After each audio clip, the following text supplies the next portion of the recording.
할렐루야, 주의로 3일이 됐습니다. 또 귀한 수요 성경 공부, 기도의 시간에 오심을 환영합니다. 제가 기도하고 우리 함께 시작하도록 하겠습니다. 살아계신 하나님을 찬양합니다. 역사하시는 하나님, 시간 역사 속에서 역동적으로 변혁시키시고 인도하시고 이끌어 주시는 그 하나님, 살아계신 하나님, 그 하나님을 의지하며 오늘도 주의 말씀 앞으로 또 성령 하나님의 인도하심 앞으로 나왔습니다. 주님, 저희를 변화시켜 주시고 생명력으로 나아가도록 주님 이끌어 주시옵소서. 온전히 의지하고 믿사오며 살아계신 예수 그리스도의 이름으로 간절히 기도드리옵나이다. 아멘. 예, 수요 성경 공부에 오신 분들을 환영합니다. 우리 함께 찬양하며 나아가도록 하겠습니다. 우리 수요 특별히 5월, 6월은 사도행전을 저희가 함께 나누는데 참 이 찬양을 꼭 우리가 주제 찬송으로 부르고 나아가기를 원합니다. 내가 매일 기쁘게 가능하면 저희가 다 부르겠습니다. 내가 매일 기쁘게 순례길 행함은 주의 팔이 나를 안보함이요. 내가 주의 큰 복을 받는 참된 비결은 주의 영이 함께함이라. 2절합니다. 전에 죄에 빠져서 평안함이 없을 때 예수 십자가의 공로 힘입어 그 발 아래 엎드려 참된 평화 얻음은 주의 영이 함께함이라. 3절합니다. 나와 동행하시고 모든 염려 아시니 나는 숲의 새와 같이 기쁘다. 내가 기쁜 마음으로 주의 뜻을 행함은 주의 영이 함께함이라. 세상 모든 욕망과 나의 모든 정욕은 십자가에 이미 못을 박았네. 아멘. 어둠 밤이 지나고 무거운 짐 벗으니 주의 영이 함께함이라. 성령이 계시네. 할렐루야. 함께 하시네. 좁은 길을 걸으며 밤낮 기뻐하는 것 주의 영이 함께함이라. 성령이 계시네. 할렐루야. 할렐루야. 함께 하시네. 좁은 길을 걸으며 밤낮 기뻐하는 것 주의 영이 함께함이라. 아멘. 성령으로 인도받는 저희 오늘 모임과 매일이 되기를 원합니다. 저희들 50분 정도 저희가 함께 줌으로 나눌 때 성령님 의지하며 함께 나누고 질문은 꼭 생각하셨다가 채팅란에 아니면 질문 시간에 나누시면 되겠습니다. 저희가 사도행전을 저희가 함께 나누는데 사도행전을 제가 늘 이렇게 말씀을 드렸죠. 출애굽의 단계, 그렇죠. 은혜의 단계, 광야의 단계. 그래서 믿음과 율법으로 이제 광야 훈련을 하는 성숙의 단계, 가나안의 단계는 이제 복음의 전초기지. 그래서 성결과 거룩과 믿음의 가나안의 단계. 그리고 그 가나안을 넘어 이제는 열방으로 나아가는 디아스포라의 단계. 이게 바로 이제 열방으로 나가는 사도행전이 되겠습니다. 그리고 사도행전의 단계가 2000년 동안 진행이 되었죠. 그리고 주님 오실 때까지 우리는 계속해서 삶의 현장에서 이 사도행전을 이제 더 만들어가는 또 인도함을 받는 그렇게 사도행전 29장을 넘어 30장을 넘어 그렇게 나아가는 바로 행전의 삶을 살아가는 것. 그래서 이 사도행전은 성령행전이고 기도, 교회행전, 예수행전, 전도행전, 선교행전, 설교행전, 순교행전, 역동행전, 비전행전. 그래서 사도행전만큼 지금까지 연결되는 책, 또 요한계시록을 넘어서 우리에게 영원한 현재로 나가는 책이다. 이거를 기억할 때 이 사도행전은 가장 강력한 하나님의 말씀 책임을 우리가 기억하게 됩니다. 누가가 썼죠. 누가복음과 사도행전. 그래서 이 사도행전을 통해서 이제 하나님의 그 능력의 역동을 저희가 보게 된다. 또한 우리는 증인이 된다. 이거를 보게 됩니다. 그래서 이제 사도행전을 기록한 것은 역사적인 실질적으로 일어났던 것을 기록했던 거죠. 그리고 이제 유대인들이 예수를 믿게 되는 상황에서 또 이방인들이 예수를 믿게 되는 상황에서 이제 말씀에 설명을 해줘야 되는. 그래서 사도행전만큼 설교가 많이 나오는 것이 없습니다. 이 베드로와 바울의 설교가 계속 나오죠. 그래서 사도행전은 말씀과 또 실천이 균형 잡힌 책이라는 거. 사도행전 그러면 그냥 뭐 행함가 있는 걸로 생각하기가 쉬운데 바른 행함이죠. 바른은 뭐죠? 말씀에 입각한 행함이라는 것입니다. 그것이 바로 사도행전의 아주 중요한 모습이 되겠습니다. 그래서 우리가 어떻게 변화가 되는가? 이건 말씀으로 변화가 되는 거예요. 그래서 말씀이 있을 때 성령이 역사할 때 온전한 능력의 변화가 일어나는 그것이 사도행전이 되겠습니다. 뭐 특징은 이제 초대교회의 시작이니까 뭐첫 번째가 많이 설교, 회개, 이적 뭐 이런 것이 나오죠. 그 다음에 이제 예수님의 그 복음서를 넘어서 사도행전으로 나아가는 성령의 사역.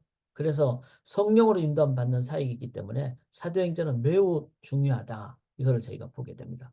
그 다음에 4개의 베드로 설교와 6개의 바울 설교, 야고보와 스데반의 설교. 자, 이걸 보면서 말씀이 얼마나 중요한가, 말씀으로 변혁된다라는 것을 보게 됩니다. 그래서 사도행전을 저희가 5월, 6월 수요일 날 나눌 때 말씀을 사도행전을 한번 계속해서 같이 보게 되는 그런 일을 하게 될 것입니다. 사도행전은 이 새벽 기도 때 저희가 자주 보여드리는 도표인데 1장, 8장, 13장. 그래서 지금 이제 7장까지를 저희가 이제 곧 요번 주 새아침 기도회 때 나누게 됩니다. 그래서 1장부터 7장까지가 한 단계임을 생각하실 때 저희가 지금 오늘이 5월 15일이잖아요. 사도행전을 15번 보게 됐어요. 그러니까 6월 30일까지 저희가 사도행전을 보게 되는데 아마 60번에서 61번 정도가 되겠죠. 사도행전은 매일매일 보려고 합니다.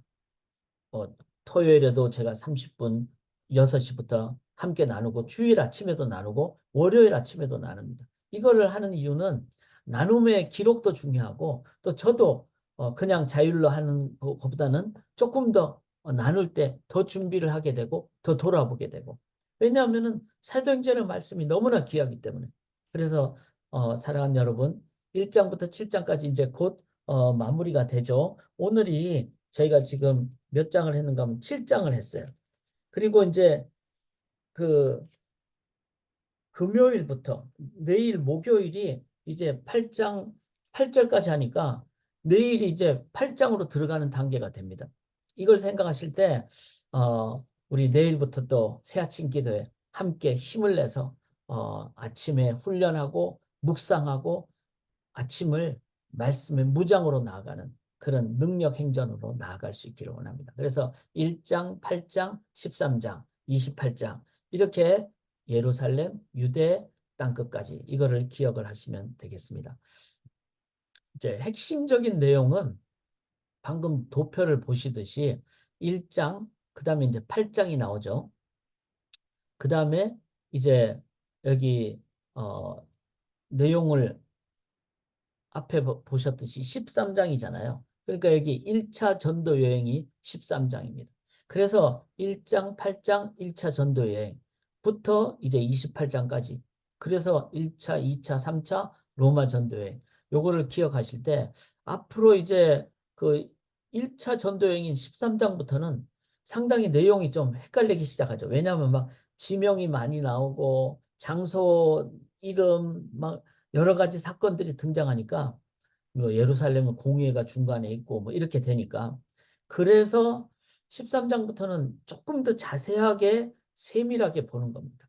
그래서 이번 5월과 6월에는 사도행전 전체를 완전히 우리가 정말 정복을 해가지고 내 삶의 능력 행전이 29장이 계속될 수 있도록 30장이 계속될 수 있도록 그것을 뭐 단순한 공부를 넘어서 그를 내 삶의 원리와 기도로 순종으로 나아가실 때 우리의 삶의 사도행전이 계속될 줄 믿습니다. 그래서 사도행전 보시면서 제일 중요하게 생각하는 것은 저는 바로 이 액트가 뭐죠? 행동들이잖아요. 행동들. 사도행전을 보면서 행동들, 이 행할 행자인데 이 행할 행자는 두 사람이 이렇게 걸어가는 것을 이제 한자에서는 의미를 한다고 합니다. 그러니까 믿음의 사도들이 이제 예루살렘을 넘어 유대를 넘어 사마리아를 넘어 땅끝까지 걸어가는, 나아가는, 전진하는, 그리고 삶에 그냥 이론으로만 있는 것이 아니라 이것을 실천하는, 행하게 되는, 변화가 되는, 그것을 의미하는 것으로 저희들이 사도행전을 주제를 잡아야 됩니다. 그래서 사도행전의 가장 핵심적인 구절은 제가 이거 지금 구절을 못 적었네요. 이게 몇 장이라면은 사도행전 17장 6절이 되겠습니다. 사도행전 17장 6절. 제가 이걸 다음에 적어 놓도록 하겠습니다. 사도행전 17장 6절에 보면은 이 사도들을 천하를 어지럽게 하던 이 사람들 이렇게 표현했습니다. 그리고 공동번역에는 세상을 소란스럽게 하는 자들 이렇게 번역했어요. NIV에서는 caused trouble all over the world. 문제를 일으키는, 소란스럽게 하는. 그런데 그게 뜻이 맞죠. 왜냐하면 자신들이 가는 길이 맞다고 생각했는데 그거 틀렸다. 그건 잘못된 길이다. 그래서 트러블, 문제를 일으키는 거죠. 그게 우리 교회가 해야 될 일이잖아요. 왜냐하면은 킹 제임스 버전이 제일 잘 번역이 됐다고 생각하는데 turn the world upside down. 뒤집어 엎는다는 거죠. 근데 왜 뒤집어 엎습니까? 원래 원래대로 다시 거꾸로 된 세상을 원래대로 뒤집어 엎어야 제대로 되지 않겠어요? 그러니까 창조 때 하나님을 섬기는, 그리고 하나님께 영광 돌리는, 그 다음에 하나님 안에서 참 평안을 얻는, 하나님 안에서 뭐 가정도 올바르게 되고 인간관계도 올바르게 되고 또 죄가 없는 하나님과의 관계로 나아가게 되고. 그런데 하나님을 떠남으로써 모든 게 다 거꾸로 되고 뒤집어져 버렸잖아요. 그래서 하나님 대신 인간이 주인이 되고 그 다음에 다른 사람을 섬기는 대신에 내가 올라가려고 하고 다 거꾸로 됐잖아요. 남 중심으로 사랑해야 되는데 나 중심이 되고 이것도 다 거꾸로 됐죠. 그거를 사람들은 그냥 일상이고 맞다라고 생각하는, 그거를 다시 뒤집어 보니까 트러블이 되는 것이고 업셋을 시키는 거죠. 그런데 이렇게 돼야지 세상은 바르게 된다는 겁니다. 이걸 transformations, 변혁들이라 그러죠. 변혁들. 그래서 사도행전은 변혁의 책이다. 그래서 저희가 이 사도행전을 보시면서 우리들이 내 삶에서 또 우리 공동체에서 이 커뮤니티에서 변혁되어야 될 요소들이 무엇이 있을까? 그리고 어떻게 변혁될 것인가? 그러니까 변혁되어야 될 what, 무엇이 있을까? 그 왜라는 것은 당연히 이해가 되겠죠. 왜냐하면은 거꾸로 됐으니까. 그래서 무엇을 변혁시킬 것인가? 그리고 어떻게 변혁시킬 것인가? 자, 왜라는 것에 대해서 이해가 되신다면은, 왜냐하면은 세상이 뒤집어져 있으니까. 그렇다면은 이제는 무엇을 변혁시킬 것인가? 어떻게 변혁시킬 것인가? 요 내용이 저희가 사도행전을 같이 보시면서 가져야 될 중요 내용이 되겠습니다.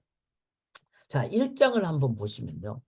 성경책 보시고 이제 제가 이렇게 일단은 PPT도 함께 나누면서 보시는데, 그러나 성경을 보시는 것이 더 중요합니다.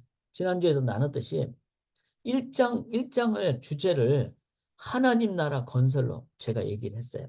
여기 1장 3절에 보시면은 하반부에 40일 동안 그들에게 보이시며 하나님 나라의 일을 말씀하시니라. 자, 우리가 변혁돼야 될 게 무엇일까요? 인간 나라가 아니라 누구 뭐 훌륭한 뭐 유명한 사람의 나라가 아니라 하나님 나라, 하나님 나라. 이것이 바로 이 사도행전에서 변혁해야 될 1장에서 말씀하시는 아주 중요한 거라는 겁니다. 자, 그런데 6절에 이스라엘 사람들은 이스라엘 나라를 회복하시 믿대니까 계속 자기 나라, 인간의 나라, 자기 중심의 나라를 얘기를 하고 있다는 겁니다. 그래서 우리들의 삶에서 하나님의 나라를 건설하는 것. 소망교회도 마찬가지예요.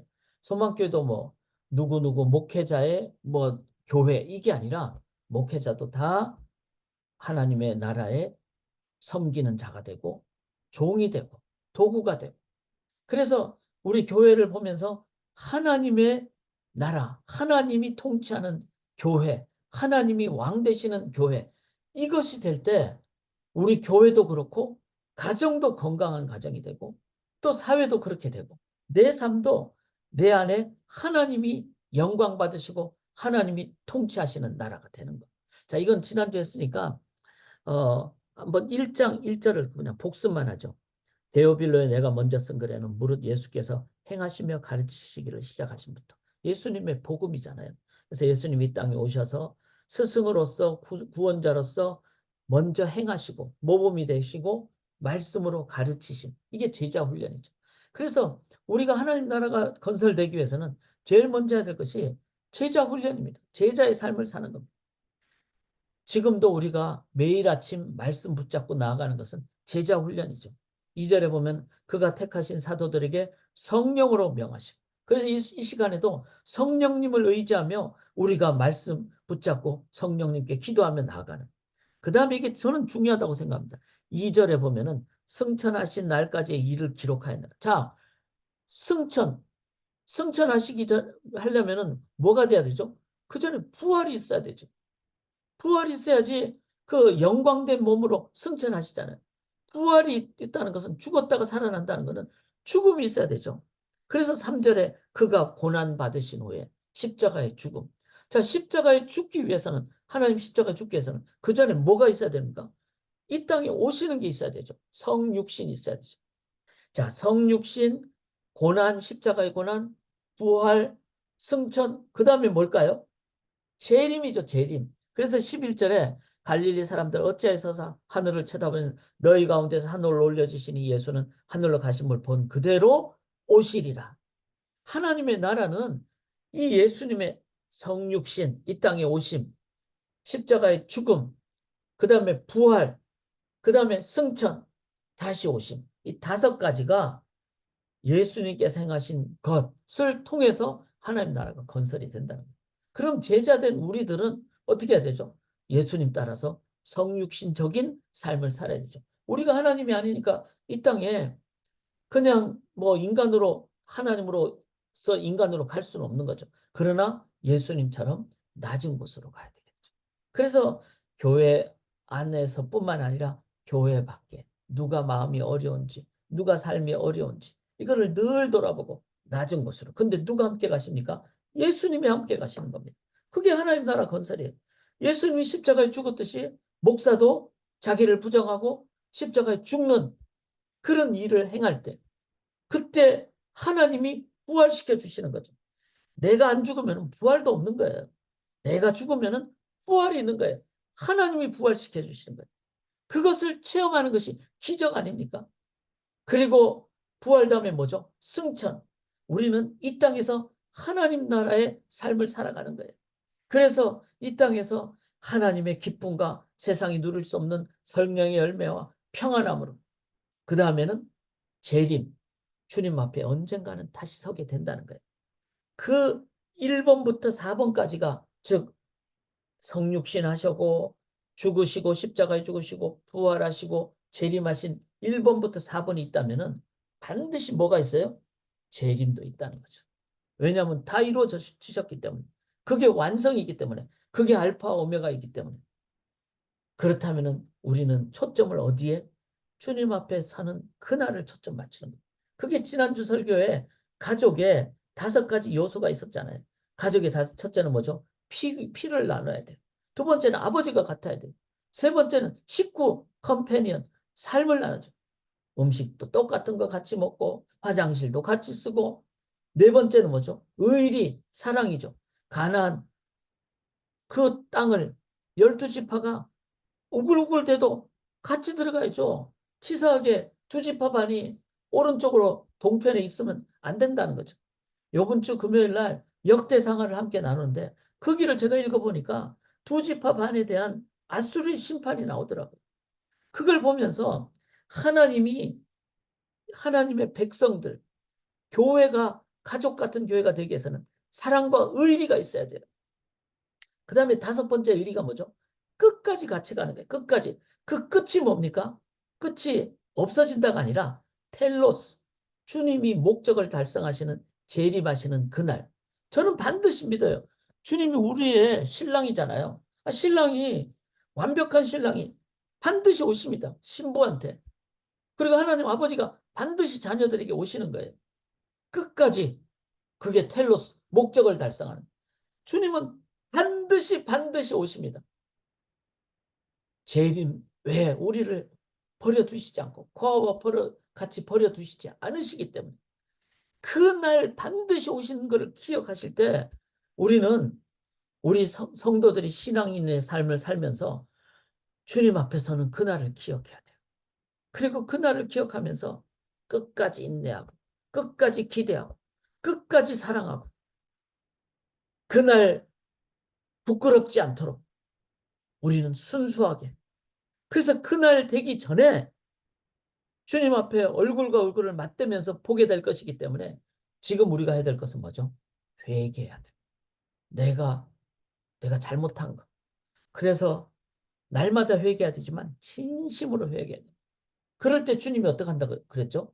동이 서에서 먼 것처럼 나는 모른다. 잊어버렸다. 깨끗하게. 주님이 치사하게 너 그때 죄 지었지. 다, 내가 다 야단칠 거야. 회개 안 하는 경우는 그렇다는 거예요. 그런데 우리가 진심으로 회개하면 주님은 다 잊어버린다 그랬어요. 그래서 회개가 중요한 겁니다. 그날이 무서운 거예요. 그날 언제 도적같이 임한다 그랬어요. 반드시 옵니다.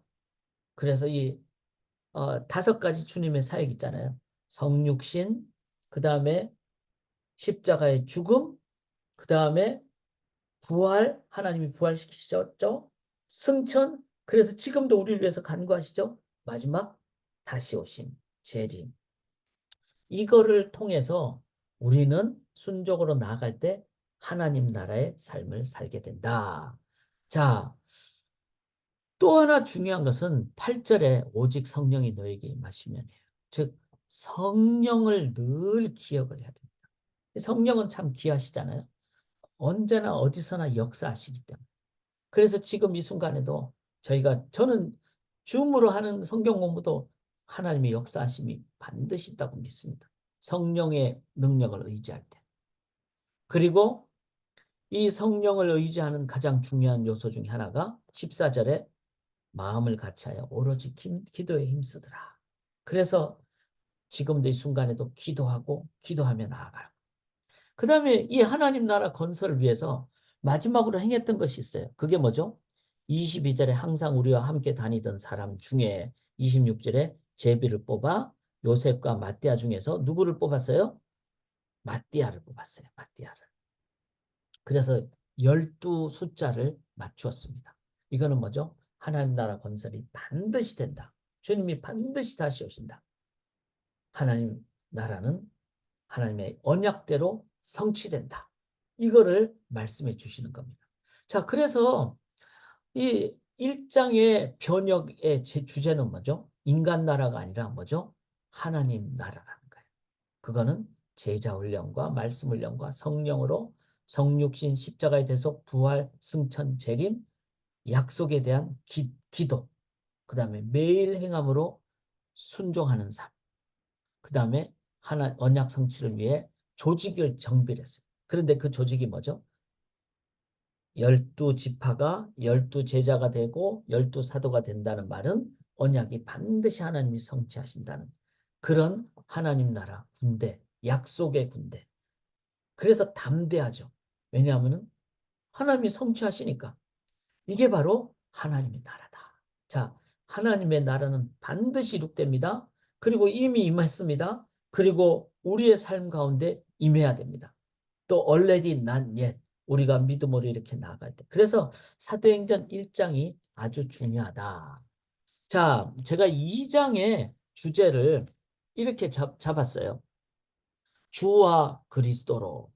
자, 이 사도행전에서 중요한 것이 예수를 그리스도로 그렇게 표현을 하잖아요.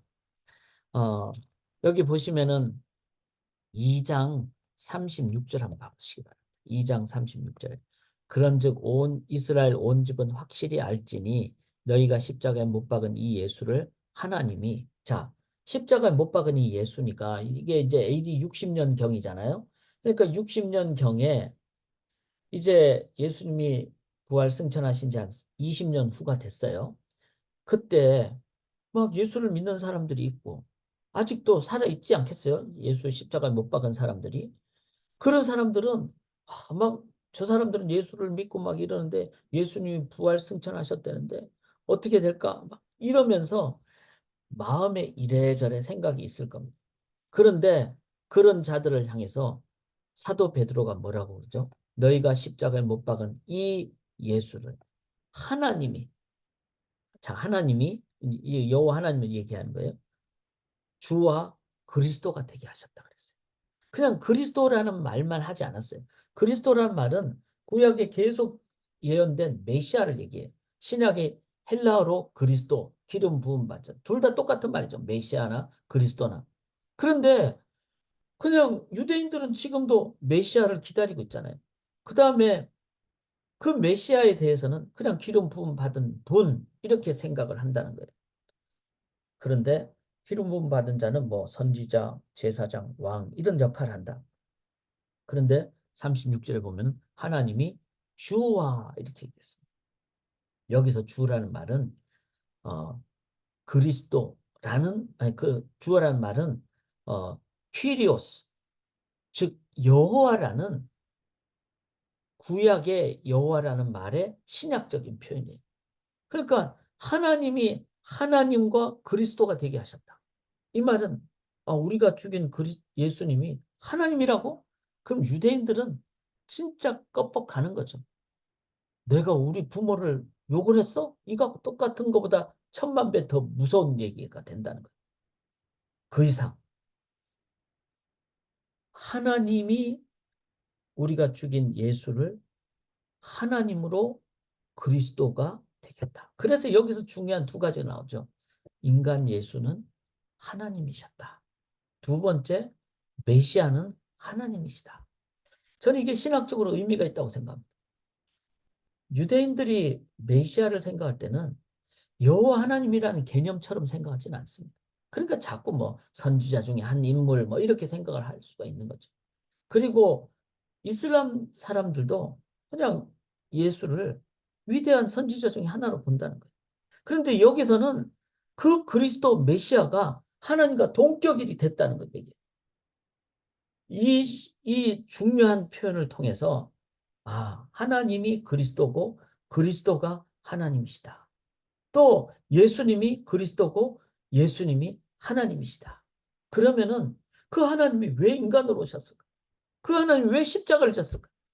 여기에 계속의 신학이 나오고 그 하나님이 부활하셨다는 것은 승리의 신학이 나오는 거고 그 하나님이 승천하셨다는 것은 하나님 나라 신학이 나오는 거고 그 하나님이 재림하신다는 것은 영생의 삶, 영원한 시간적인 하나님 나라의 영원한 삶이 나온다는 겁니다. 이 안에 그래서 저는 사도행전 2장 36절 이 한 구절에 중요한 신학적인 놀라운 그 반전이 일어난다는 거예요.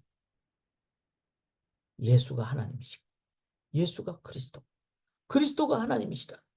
이 속에 유대교도 격파하고 이슬람도 격파하는 삼위일체 하나님의 신학이 나오고 창조의 신학이 나오고 구원의 신학이 나오고 영원의 신학이 나온다는 거죠. 자, 그러면은 사랑하는 여러분, 우리의 변혁의 주제는 뭡니까? 나는 예수를 하나님으로, 나는 예수를 그리스도로, 메시아로, 메시아가 하나님이시다. 이 신앙의 정립을 하실 때 우리들은 어떻게 됩니까? 우리들은 변혁자가 된다는 거예요. 내가 믿는 예수가 하나님이시고 내가 믿는 예수가 그리스도고 그 그리스도가 하나님이시다. 이렇게 될 때 우리의 삶이 전반적으로 구원과 또 인격과 그 다음에 시간과 그리고 하나님 나라와 통틀는 전반적인 하나님 나라의 그 변혁적 삶을 우리가 살아가게 된다. 자, 그럼 이걸 어떻게 행하는가? 여기 2장 1절에 보면은 성령이 임하시잖아요. 근데 3절에 보면 각 사람이 임한다 그랬어요. 자, 이 변혁적 그 주와 그리스도 예수를 하나님과 그리스도로 고백하는 이 신앙 삼일체 하나님 고백은 각 사람 성령이 이제는 그전에는 구약에는 대표적으로 한 사람에게 이렇게 임했는데 이제는 이 신앙 고백은 각 사람에게 임한다는 거예요. 그 다음에 그 성령에 임하는 것은 4절에 다 그랬어요. 다. 그러니까 각 사람에게 다. 이거는 이제는 뭐 누구는 제사장이니까. 물론 제사장 직분이 그때도 있었죠. 그 다음에 선지자니까. 선지자 직분이 있었죠. 그 다음에 그 이후에는 교회가 발전됩니다. 그래서 목사와 사도로 사도들이 이제는 어느 순간부터는 이제는 다 교회 목회자로 그렇게 변화가 되는 이것 속에는 성령이 각 사람에게 임했기 때문에 그렇다는 거죠. 그 다음에 성령의 충만함이 임하니까 이제는 예수를 주와 그리스도로 고백하게 되는. 그 다음에 여기 중요한 것이 여기 5절에 그때 경건한 유대인들이 천하 각국으로부터 오게 됩니다. 자, 경건한 유대인들은 예수를 믿는 사람인가요? 아직은 아니에요. 그리고 9절에 보면은 바데, 메데, 엘람, 메소포타미아, 유대. 자, 메소포타미아는 우리가 알죠. 갈대아 우르예요. 유대, 갑바도기아, 본도, 아시아, 갑바도기아, 부르기아, 밤빌레아, 애굽은 알잖아요. 구레네는 저쪽 아프리카 쪽 지방까지 있다니. 그러니까 그 전에 이미 바벨론 포로기에 이제는 또 아수르로부터 또 바벨론으로부터 포로가 되고 그다음에 그 지역에 남아있게 되고 그런 유대인들이 나중에는 성전이 없는 상태에서 왜냐하면 뭐 바벨론에 성전이 없잖아요. 말씀 중심으로 되고 회당 중심으로 되고 그들을 디아스포라 주이시 유대인들이라 주스 유대인들이라 그러죠. 흩어진 유대인들. 그들이 이제는 말씀 붙잡고 이제는 6월절에 오고 이렇게 지금 성령 강림절에는 또 뭐죠? 이 맥추절이잖아요. 그때도 오고 이렇게 됐다는 거예요. 이들이 이제는 성령의 임하심을 받고 예수를 주와 그리스도로 고백하는 사람이 된다는 거죠. 자, 이것을 보면서 하나님의 큰 그림을 보게 됩니다. 유대인들이 이렇게 디아스포라 유대인들이 하나님의 그 하나님을 여호와 하나님을 믿는데 이들이 나중에 다 회개를 하잖아요. 아, 예수가 하나님이셔. 예수가 그리스도야. 이제는 그 그리스도를 이해를 했을 때 성육신도 이해하게 되고 예수님의 십자가도 이해하게 되고 부활도 이해하게 되고 승천도 이해하게 되고 제 이름도 이해하게 되니까 전인적인 신앙생활을 갖게 되니까 이들이 다 뭐죠? 신앙 고백자가 돼서 기독교인으로 변화가 돼서 다 어디로 돌아가요? 자기 지역으로 돌아가서 선교의 그 역량이 확 그냥 늘어나게 되는. 그래서 유대인들의 그 전초 하나님의 밑바닥 작업이 하나님 여호와 하나님을 믿는 신앙이 이제는 찔림을 받고 예수를 여호와와 주로 부르는 신앙으로 바뀌게 될 때 그들은 삼위일체 하나님을 믿는 신앙으로 바뀌게 되고 이제는 온전한 신앙인이 돼서 기독교인으로서 전 세계 복음 전파에 기초 역할을 하게 된다. 자, 이게 하나님의 큰 그림이에요. 자, 그래서 성령의 역사하심이 자, 여기 이제 16절에 보면 선지자 요엘을 통하여 말씀하신 것에서 뭐 내가 내 영을 모든 육체에 보면 자녀들이 젊은이들이 늙은이들이 이렇게 나오는데 여기서 중요한 것은요. 성경을 맥락으로 보는 것이 중요합니다. 아, 환상을 보고 예언을 하고 꿈을 꾸고 자, 우리가 이거를 잘 보셔야 되는 게 무슨 환상을 보고 무슨 꿈을 꾸고 무슨 예언을 할 것인가? 그 다음에 여기 19절에 보면은 기사와 징조가 피와 불과 연기 이거는 하나님 역사하시면 불도 일어날 수도 있고 뭐 연기도 일어날 수 있고 예언을 할 수도 있고 그렇죠. 그런데 이 모든 것에 핵심이 뭡니까? 21절 다 같이 읽읍시다. 누구든지 주의 이름을 부른 자는 구원을 받으리라. 여기서 주의 이름이 뭐죠? 예수 그리스도가 주와 여호와와 그리스도이십니다 라고 고백하는 이 고백이에요. 그래서 요엘 선지자 예언은 예언과 징조, 환상 여기에 초점이 있는 게 아니라 성령이 함께 하시면은 어린이들이든 젊은이든 나이 드신 분이든 하나님의 징조를 통해서 제일 중요한 변혁, 예수를 주와 그리스도로 고백하게 되는 것. 삼일체 하나님 신앙을 갖게 되는 것. 삼일체 신앙이라야지 참 사랑이 일어납니다. 참 대속을 이해합니다. 참 화목을 이해를 하게 됩니다. 그리고 열방까지 가게 돼요. 국수적인 종교가 아니라 열방의 종교로 가게 된다는 거죠. 이 2장은 신앙 고백의 변혁의 장이 되겠습니다.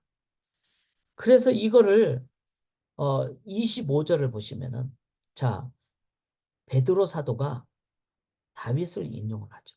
이게 다윗은 뭐죠? 여기 보면은 시편 25절은 16편을 인용합니다. 내가 항상 내 앞에 계신 주를 배웠습니다. 여기서 나는 누구를? 다윗을 가리키죠. 다윗이 시편 16편. 내 앞에 계신 주를 배웠으며. 자, 자기 앞에 주가 항상 계셨다는 거예요. 그래서 그 주 때문에 내가 요동하지도 않고 내 우편에 계시고 그분 때문에 내 마음이 기뻐하고 그리고 그분 때문에 28절에 주께서 생명의 길을 내게 보이셨고 주 앞에서 내게 기쁨이 충만하게 하셨. 그래서 다윗이 주 하면서 그렇게 고백을 했어요. 근데 29절에 형제들아 내가 조상 다윗에 대하여 담대히 말할 수 있느니 다윗이 죽어 장사되어 그 묘가 오늘까지 우리 중에 있도다. 자, 다윗 이 베드로 시대보다 한 1000년 전의 사람이잖아요. 그러니까 죽어서 이제 묘지가 있다는 거죠. 그리고 30절에 그는 선지자라 하나님이 이미 맹세하사 그 자손 중에 한 사람을 그 위에 앉게 하리라 하심을 알고 자 베드로가 다윗을 향해서 그는 왕의 역할만 한 것이 아니라 그는 선지자였습니다. 시편 16편을 통해서 바로 주를 얘기하는데 그 주 때문에 다윗도 기쁘고 힘있고 고난 가운데 능력으로 살아갔다. 그렇게 얘기를 하는 거예요. 그리고는 그 자손 중에 한 사람을 그 위에 앉게 하리라 하심을 알고 선지자로서 자 자손 중에 한 사람 원 펄슨 그걸 31절 이렇게 얘기했어. 미리 본 거로 선지자니까 그리스도의 부활을 말하되 그가 음부에 버림이 되지 않고 그의 육신이 썩음을 당하지 아니하리라 하시더니 이 예수를 자 이 예수는 자손 중에 한 사람 다윗의 천년 후배 새까만 후배 그런데 다윗은 그 예수를 주라고 고백을 했다는 거예요. 이 예수를 32절에 하나님이 살리신지라. 자, 이 얘기를 이스라엘 백성들이 이제 유대인들이 들으면서 다윗 왕 그러면은 다윗 별이라 그러잖아요.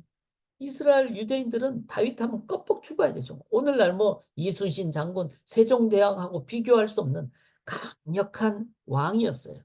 그런데 그 다윗마저 예수님을 향해서 하나님이 살리셨고 그분이 나의 주다라고 고백한 대상이라고 했다면은 이 얘기를 듣는 유대인들은 우리가 지금 잘못해도 한참 잘못했네. 이렇게 마음이 찔림이 된다는 거예요. 이게 말씀이 찔리는 것이 된다는 거죠. 33절에 보시면 하나님의 오른손으로 예수를 높이심에 그가 약속하신 성령을 아버지께서 받아서 너희가 보고 듣는 이것을 부어주셨느냐. 예수를 하나님이 오른손으로 높여주시고 성령으로 이게 삼일체 역사하심을 하잖아요. 그리고는 34절에 결정적으로 시편 110편 얘기하죠. 다윗은 하늘에 올라가지 못하였으나 그 다윗은 그냥 일개 인간이었어요. 그런데 시편 110편에 주께서 여기서 앞에 주는 누차 말씀드렸지만 여호와께서 내 주에게 말씀하시기를 메시아에게 말씀하시기를 내가 네 원수로 발등상이 되게 하기까지 너는 내 우편에 앉아. 자, 여호와 하나님이 내 주 메시아에게 말씀하시기를 내 오른편에 앉아 있어라. 이건 부활 승천에서 다윗은 부활하지도 못했고 승천하지도 못했는데 예수님은 부활해서 승천해서 이제는 승리해서 하나님 우편에 앉아 계시는 이거를 베드로가 정말 그렇죠. 베드로는 어부 출신이에요. 그러니까 어떻게 보면 말씀을 제대로 잘 공부를 못했을 수도 있어요. 그런데 그 베드로도 예수님으로부터 3년 동안 훈련받고 또 그가 성령으로 인도함 받으니까 깨어있게 되는 거예요. 그리고는 다윗이 고백한 그 메시아가 부활 승천하신 분이시구나. 이렇게 베드로가 선포하면서 36절 같이 읽읍시다. 그런즉 이스라엘 온 집은 확실히 알지니 너희가 십자가에 못 박은 이 예수를 하나님이 여호와와 주란 말은 여호와예요. 여호와와 그리스도 메시아가 되게 하셨느니라. 이 36절의 선포를 듣는 순간 이 말씀을 듣는 이스라엘 사람들은 어떨까요? 우리가 하나님을 죽였고 그리고 그 그리스도가 지금 부활 승천해서 지금 하나님 우편에 앉아 계시는 그 하나님은 우리 위해서 죽으셨구나. 그 하나님 죽음도 이기셨구나. 그 하나님 우리 위해서 대속하셨구나. 그런데 우리가 그 하나님을 죽였어? 우리는 정말 잘못했네. 이 바보 같은 놈들 머리를 막 쥐어뜯고 막 그래 37절에 그들이 이 말을 듣고 마음에 찔려 베드로와 다른 사도들에게 물어 이르되 형제들아 우리가 어찌할꼬 괴로워가지고 38절에 베드로가 이제 너희가 회개하여 각각 예수 그리스도의 이름으로 세례를 받고 자 각각 예수 그리스도의 이름으로 세례를 받는 문제 내가 예수님을 내가 모시겠습니다. 이 말은 삼위일체 하나님을 내가 믿고 삼위일체 하나님을 의지하겠습니다. 이제는 내가 하나님을 내가 죽이는 일을 하지 않겠습니다. 하나님을 의지하겠습니다. 그렇게 하나님을 영접하겠습니다. 삼위일체 하나님. 그럴 때 그게 회개죠. 하나님 앞으로 나아가는 것. 그리고 그것이 이제는 성령 세례죠. 성령 세례를 받고 그 다음에 이제는 실제 이제 세례를 받는 공적인 세례를 받는 그럴 때 죄사함이 확증이 되고 그럴 때 이제는 성령께서 역사하셨기 때문에 성령의 내주하심을 갖게 되는 그런데 이 약속은 39절에 너희와 너희 자녀와 모든 먼데 사람 이게 이제 열방으로 가는 거죠. 곧 주 우리 하나님이 얼마든지 부르시는 자들에게 하신 것이라. 자녀까지라 그랬으니까 우리까지 들어가는 거예요. 그래서 사도행전 2장은 세례를 받을 때 중요한 겁니다. 내가 주인이 되었다가 하나님이 나의 주인입니다. 그 다음에 삼위일체 하나님을 우리가 온전히 이해하고 성부, 성자, 성령 하나님을 받을 때. 그런데 이제 성부 하나님이 먼저가 아니라 성자 예수님을 통해서 우리가 성부 하나님, 성령 하나님을 인도함을 받으니까. 왜냐하면 예수 그리스도의 보혈이 있어야지 되는 거니까. 그래서 축도가 성자, 성부, 성령 순서가 된다는 거죠. 자, 이거를 한 번 한 게 아니에요. 40절은 또 여러 말로 확증했다 그랬어요. 자, 우리가 한 번 당신 예수 믿어? 안 믿어? 아유, 그래. 끝. 이게 아니라는 거예요. 당연히 한 번에 그냥 변화되는 사람도 있겠죠. 그런데 여러 말로 확증하여. 이거는 하나님의 말씀이 반복될 때 내 삶에 처음에는 이해, 그 다음에 감정의 변화, 그 다음에 생활의 변화, 성화 이렇게 되는 이런 것을 우리가 꼭 기억을 해야 됩니다. 자, 이 예수를 주와 그리스도라는 것이 될 때, 그 다음 보세요. 세례를 받아요. 41절에. 많은 숫자가 세례를 받아요. 그 다음에 42절, 사도의 가르침을 받아. 아까 이제 여러 말로 확증. 이 말씀으로 계속 인도하는. 이 베드로가 이 말씀으로 계속 했잖아요. 그리고는 서로 교제하고. 커뮤니티가 형성이 되는 거예요. 그래서 예수 믿는 사람들이, 우리끼리 진짜 이해가 다 돼, 이제. 그러니까 이제 떡을 떼는 게 이해가 돼. 왜냐하면 성찬식이니까.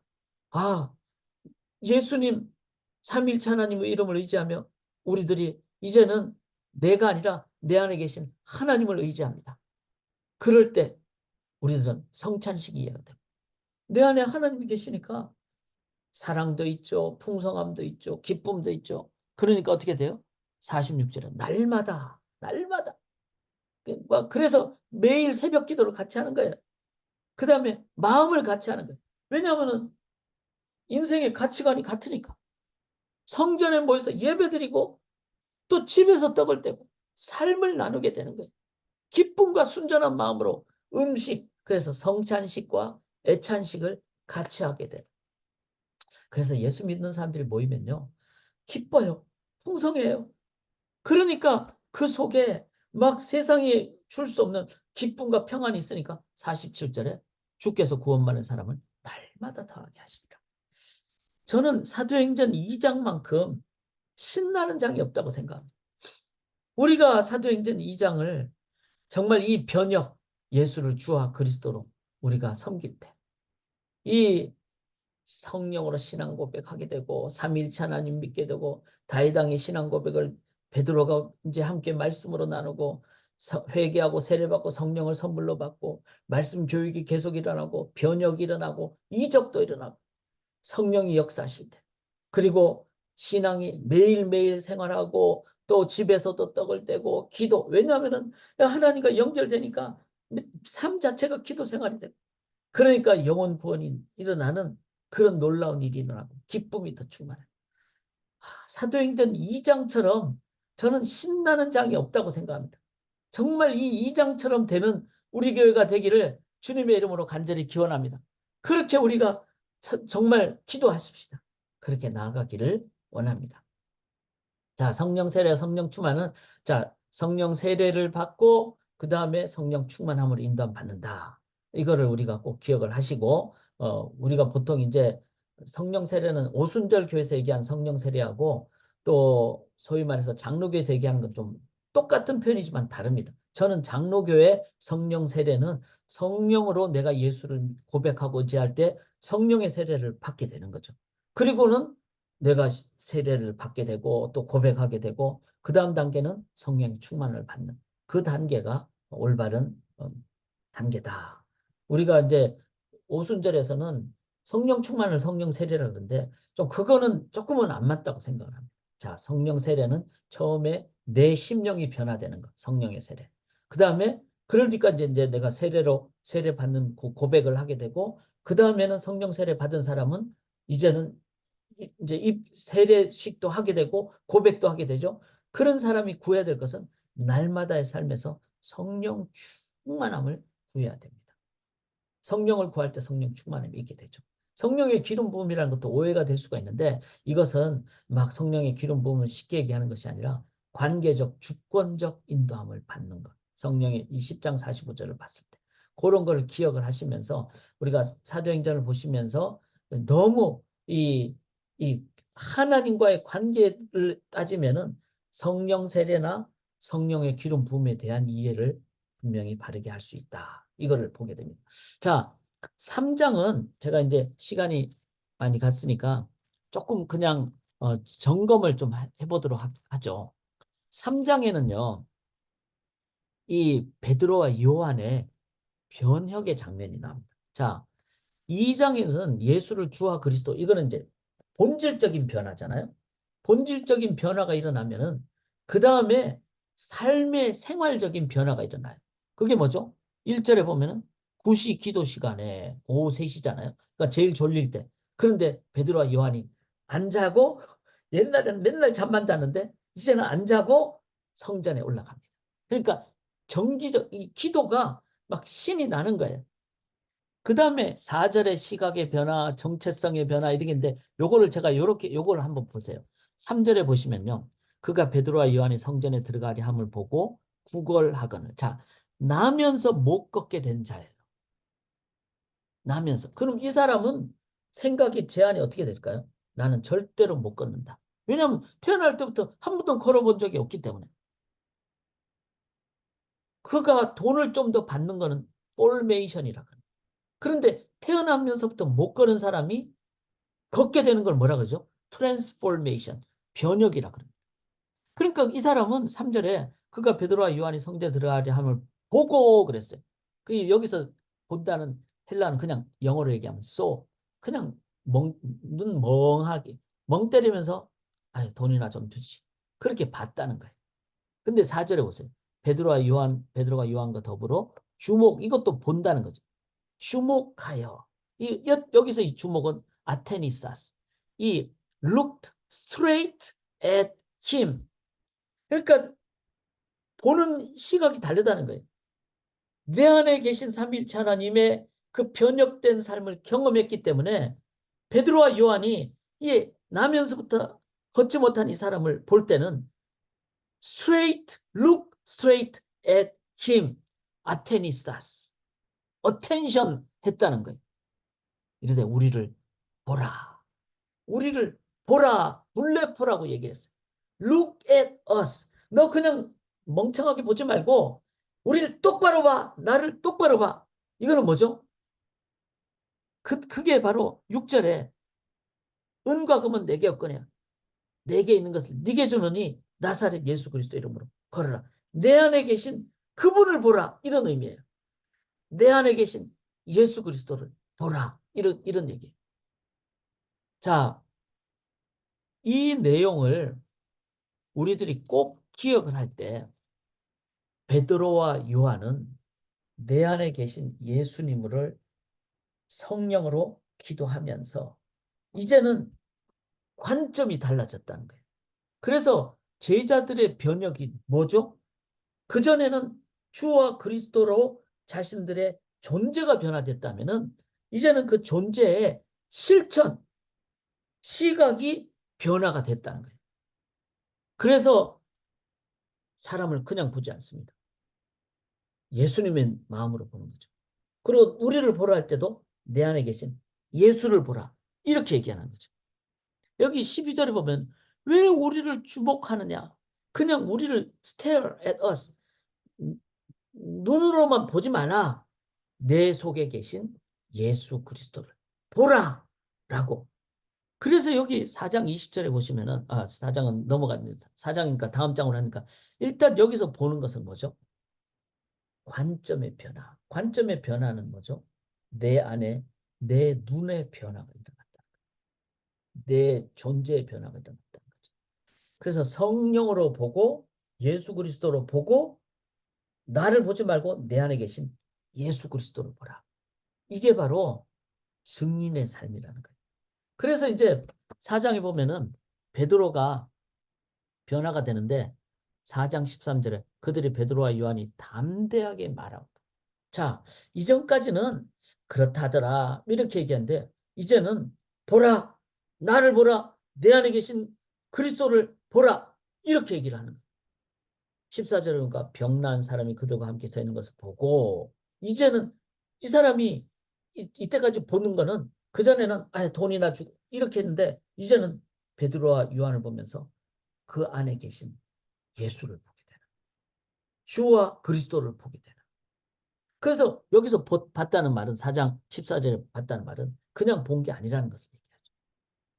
그렇게 되니까 4장 제가 이제 그 19절 보면은 베드로와 요한이 대답하여 이르되 하나님 앞에서 너희의 말을 듣는 것이 하나님의 말씀을 듣는 것보다 옳은가 판단. 자, 중요한 것은요. 베드로가 이렇게 얘기할 때 이제 우리가 앉은 사람 남에서부터 앉은 사람 이렇게 했다. 얼마나 훌륭하냐. 이런 것만 얘기하지 않았다는 거예요. 베드로가 4장에도 뭐죠?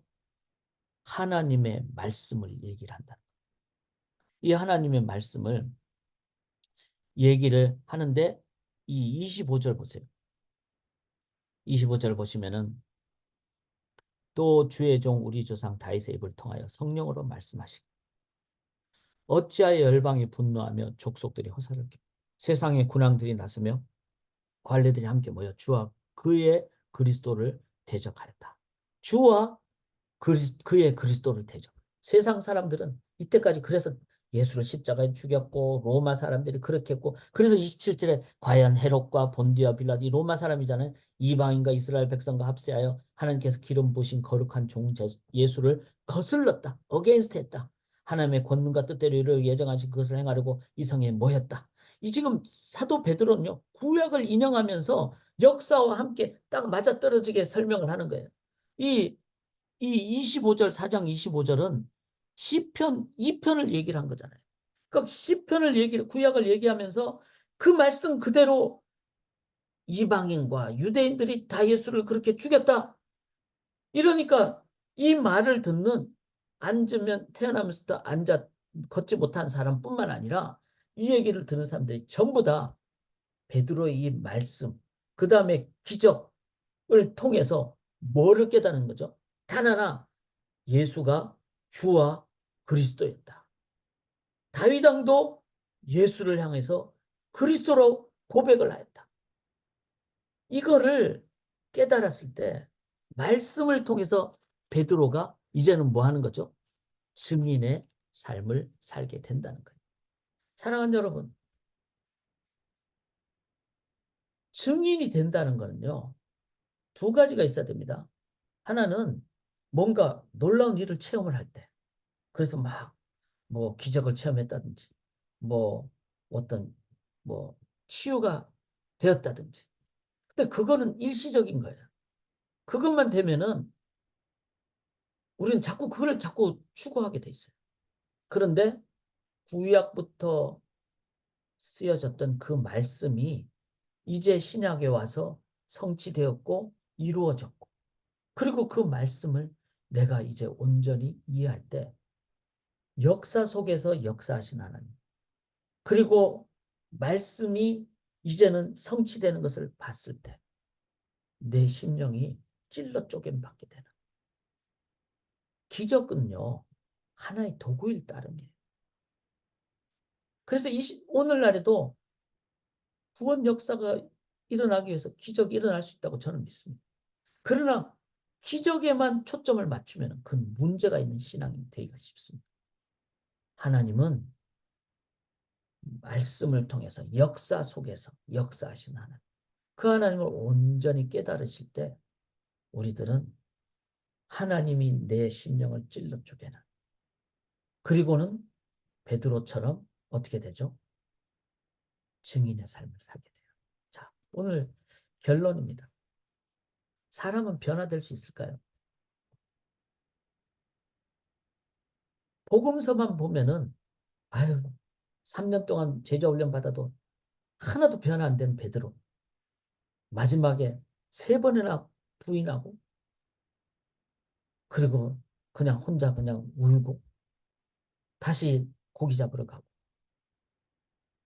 변화될 수 있을까요? 참 쉽지 않다. 그러나 사도행전에 그 예수님의 이 땅에 오심, 성육신, 십자가의 죽으심, 그 다음에 부활, 복음서는 부활까지 있었죠. 그 다음에 승천, 사도행전에 승천 있잖아요. 그리고 승천과 함께 하신 성령, 그 다음에 성령에 의한 말씀에 찔러 쪼개, 그 다음에 실제로 유대인들이 와가지고 찔러 쪼개 받고 변화되는 것, 그리고 영혼이 구원받는 것을 막 보는 그것을 봤을 때 베드로는 어떻게 됐을까요? 아, 하나님의 놀라운. 아직도 베드로는 약간은 완전치는 않아요. 왜냐하면 나중에 이제 고넬료인가요? 그렇게 할 때 막 음식에 대해서 막 좀 이렇게 좀 두려워하는 것도 있고, 이제 자기가 이방인 음식 먹다가 바울이 오니까 딱 피하기도 하고, 그러니까 아직까지도 완전하진 않습니다. 그러나 복음서보다는 거의 90%, 95%까지 변화가 되는, 변혁이 되는. 그래서 사람은 변화될 수 있을까요? 예스. 어떻게 할 때? 사도행전을 우리가 함께 묵상하고 기도하고 나아갈 때 우리도 변화될 줄 믿습니다. 자, 이 부분은 시간이 많이 갔으니까 이제 제가 또 다음 주에 사도행전 이제 5장부터 하기로 하고요. 성령을 인도받을 때 전 세계 열방으로 복음이 증거되리라고 믿습니다. 나눔의 시간인데 혹시 질문이 있으시면은 질문을 해주시면 되겠고요. 어, 예, 뭐 또 주중에라도 질문을 주시면 되고 그렇게 하시면 되겠습니다. 이제 마무리를 하도록 하겠습니다. 어, 우리가 제가 한 10분 정도 줌을 계속 열도록 하겠습니다. 근데 딱 한 가지만 기도하십시다. 사도행전에는 업사이드 다운이 일어났어요. 성령이 함께 하시고 말씀이 함께 하고 그 변하지 않던 베드로도 변화되었다는 것. 이거를 기억할 때 우리도 변화될 줄 믿습니다. 그래서 변혁을 체험하고 변혁의 트랜스포머가 되는 우리의 삶, 우리 교회, 또 우리의 자녀들, 우리 가정들. 아까 제먼 자녀들까지도 했잖아요. 사도행전 2장에. 그래서 저는 믿습니다. 그때 일어났던 변혁의 역사가 동일한 성령님에 의해서 우리들에게도 일어나게 될 줄 믿습니다. 살아계신 하나님 믿습니다. 주님 의지하고 성령님 의지하고 또 사도행전을 저희들이 온전히 이해하고 순종하고 실천하고 나아갈 때 하나님 기도가 신나고 정말로 공동체가 신나고 또 말씀이 깊어지고 그리고 내 안에 계신 예수 그리스도가 기쁨이 되고 은과 금이 없어도 내 안에 계신 예수 때문에 풍성해지는 그 능력의 변혁의 삶을 살게 도와 주시옵소서. 그래서 누구를 만나도 내 안에 계신 예수가 증거되는 참된 증인의 삶 살게 도와 주시옵소서. 믿사오며 예수님 이름으로 기도드리옵나이다. 아멘.